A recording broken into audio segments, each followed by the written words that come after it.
to my YouTube channel. In today's video, I'm just going to be showing how to do collisions in Unity.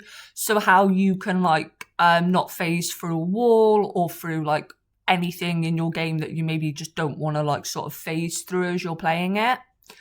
So I've taken the wall. I'm using the left wall.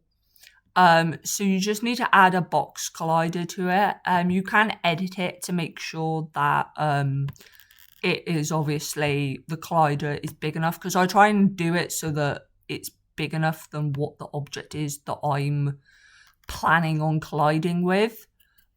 Just so that you've covered the surface area, because if it's just the size of the object, sometimes it may play up. And then on the character, all I've added is a rigid body. The rigid body, basically, if you don't have a rigid body, your character will just kind of fall through the level. It basically just stops them from falling. And then I've got a box collider on my player. As you can see, it's got little green box around it. I've ticked use gravity on the rigid body. So if I can show you how the collision works.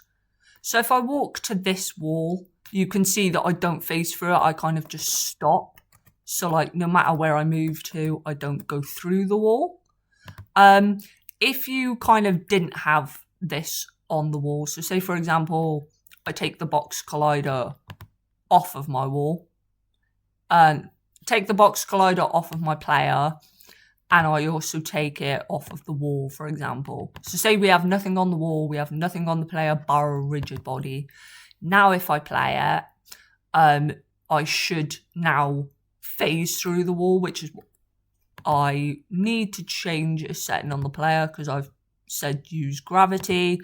If you put use gravity and you just have a rigid body, it will do what it just did then, which will just fall through and phase through the level. You need to change it so that it stays on the ground.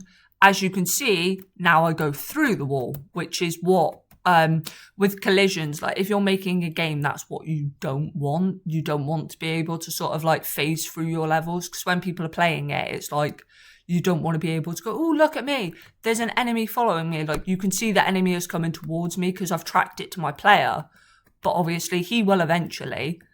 If I move out of the level a little bit more, he should, because he's following my player. He doesn't, because he actually does have some sort of collision on him. But that's how to do collisions in Unity, and I'll see you in my next video.